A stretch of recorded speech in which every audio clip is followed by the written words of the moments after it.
Hello, welcome to another episode of E-Training Guides. Today we're going to be talking about SCCM 2107 Upgrade. Some of the requirements that you'll need to put in place prior to doing the upgrade and some new features we can go over. I'll put all the links to all of the information in the comment section below. So with that, let's get started. So the requirements, there are a few requirements. If you must be at SCCM 2002 or later to be able to do an in-place upgrade in the console. If you're not at 2002, you'll need to upgrade to the 2002. It will still support Windows 2012 R2 or later, Windows 8.1 or later. That's going to be going away next year, so this will probably be the last time I'll be able to do the in-place upgrade to the next version of SCCM. So also Sql 2012 R2 Service Pack or later. Now I may get a warning because it will do a check if I have that installed. So hopefully it'll let me get past that warning, but it should let me do the install. So we'll see how that goes. But it does say it will support 2012 R2 or later. You'll need Microsoft.NET 4.8 on all your site servers. So anything that's running a site role, like your deployment server, your distribution points, your management points, your primary site server, your WSUS, your enrollment point, where if you have that as a separate server, so you'll have to put the 4.8 install on those site servers. You have to have the database compatibility, so it'll probably check that. Now you'll have an ADK assessment and deployment toolkit 11. Now there are two different flavors of this. One is if you install the Windows ADK 11, that will allow you to deploy Windows 11 and Windows Server 2022. If you only download this Windows Server 22 ADK, you will only be able to deploy the 22. So if you plan on deploying both operating systems, just go ahead and install the ADK version 11, and that will allow you to do both. I'm not sure why Microsoft split them up that way, but that's the caveat, so just keep that in mind. And so that's the main requirements for 2107. Now some of the features, again, obviously we're going to have Windows 11 and Windows Server 2012, 2022 support with this feature. You'll have convert CMG to VM scale sets. You can scale your VM, which you couldn't before, now you can. Tenant attached BitLocker recovery keys. Now SQL Server Express, if you're using Express, you're going to need to upgrade to full version. That was kind of true on the previous 2103 upgrade. Support for .NET 4.8 and also an updated version of Visual C++ 2015 to 2019. Now again, I mentioned earlier that the new prerequisite check for SQL 2012, it will be discontinued in July 22nd, 2022. You'll also get a simplified CM pivot permissions requirement. Client will now store the self-signed certificates in the hardware TPM. So keep note of that. It will now offer support for macOS Big Sur and then enhanced HTTP support, which was true in the last version, but it's more enhanced. It's also got improved third-party update catalogs and improved ADR rules. So that's just to highlight a few, but the main one was really, Windows 11 and Windows Server 2022 support. So, and then some of the requirements. So with that, let's get started. So I have already downloaded the .NET 4.8. And so I'm going to start this process on, and as I mentioned, you'll need to install Microsoft.NET 4.8 on all your site servers. But in order to do that, you'll need to make sure that you have the latest servicing stack installed on your servers. So if you've been keeping up with Microsoft updates, you should be able to just install Microsoft.NET 4.8, but if you run into issues, make sure you have the latest servicing stack, which would be the September servicing stack. So what I did was there we go, yeah, the pre-installation environment. So we're going to uninstall these two things. All right, and then we'll go ahead and uninstall their pre-installation environment. All right, so that's complete. Now we're going to go ahead and install the Windows 11 ADK. So, all right, so we're going to do this. Interesting that the ADK still shows 10 on there for 11. All right, I'm going to go ahead and install that. Okay, so now it's installing the 80K. And we'll go ahead and install the WinPE. Install. Okay, so now that we got the prerequisites out of the way, so we're going to go ahead and do a prerequisite check, which I've done already. And you can see it passed with some warnings. So let me show you the warnings. Let me go here. And now it did show the warning on that SQL version, which is a SQL Server 2012 lifecycle. It's going to end next year.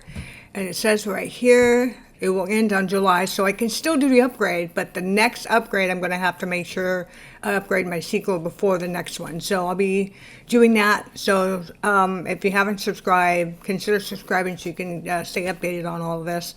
But after I upgrade this SCCM environment to 2107, I'll be able to support Windows 11 as well as Server 2022.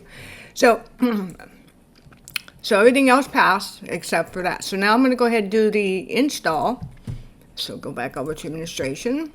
And now this time we're going to do install update pack. Now it's going to rerun the prerequisite check, which is fine. I guess I can ignore that because I've already done it, but it's going to run it anyway. Now at this point you can add any other features here, but I'm just going to go ahead and do next and just now you can't upgrade without validating, which means it'll upgrade and it'll start pushing out your new clients, or you can do validate to a pre-production collection and you can create a collection. It'll only apply the SCCM clients to that collection, and if there's no issue, then you can promote it to production later on. So I'm just going to go ahead and do update without validating, so I'm just going to do that. And then I'm going to accept the terms. Okay, don't have this set up yet, so I'm going to deselect that for right now, but I will be doing a cloud attached later on, so I'm going to deselect that. But if you already have that, you'll want to select those settings. So for my environment, I'm going to skip it. Alright, so now it's going to do its prerequisite. It's going to do another prerequisite check, and then we're going to continue to monitor. There it is.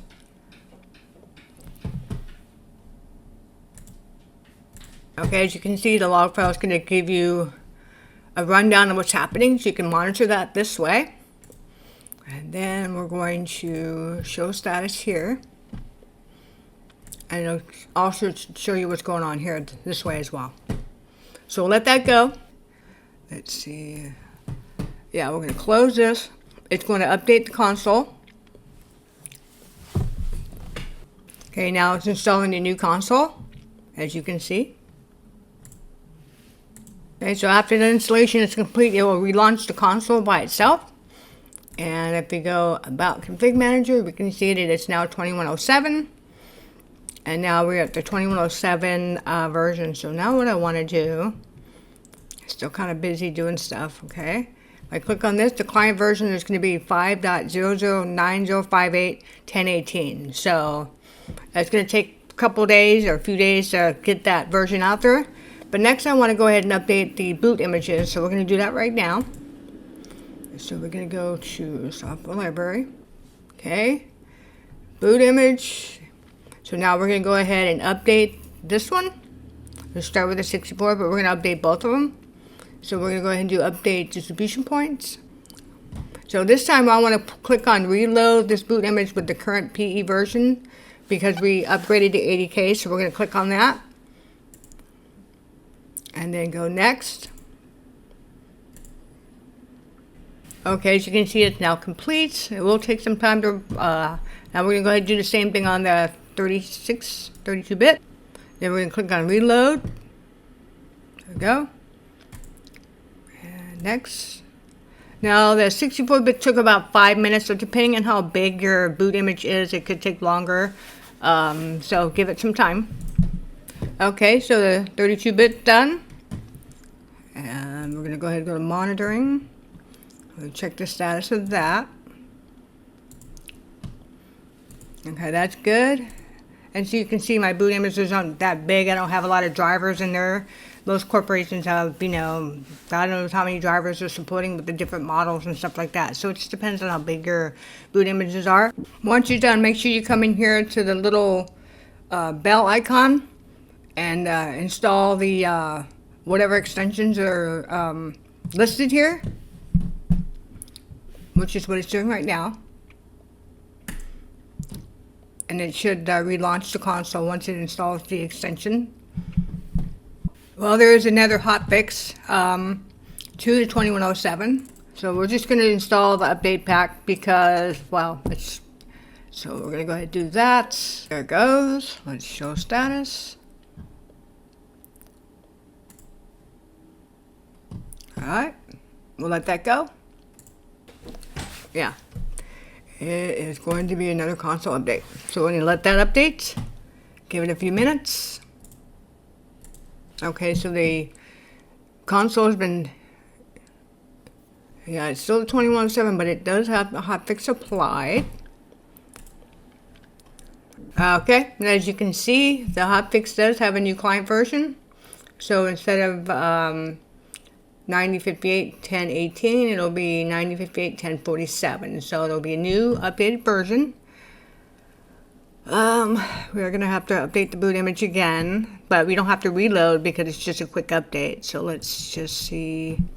It's going to take some time for my client to get updated. So let's kind of move on to the boot image. Okay, as you can see, the client version was the 2107. Now we need to update it to the hotfix. So we're just going to update the distribution point. Now we're not going to do the reload because we already did that already. So we're just going to go ahead and update the boot image with the new client version. We're going to do that on both of them. So this won't take nearly as long because we're not reloading the 80K. So this will only take a few minutes. But again, depends on how big your boot image are. So you can, that'll vary. Alright, so the 30-bit's done. Okay, so I've confirmed that the boot images have been replicated. And let's go take a look at the devices. So you can see my devices are getting, well, they're not getting updated, but in the next couple of days, it'll get updated. That one has been updated. So now we have this Windows 11 box. I'm going to go ahead and push the client to that machine. I'm going to go ahead and see if I get the client installed on that.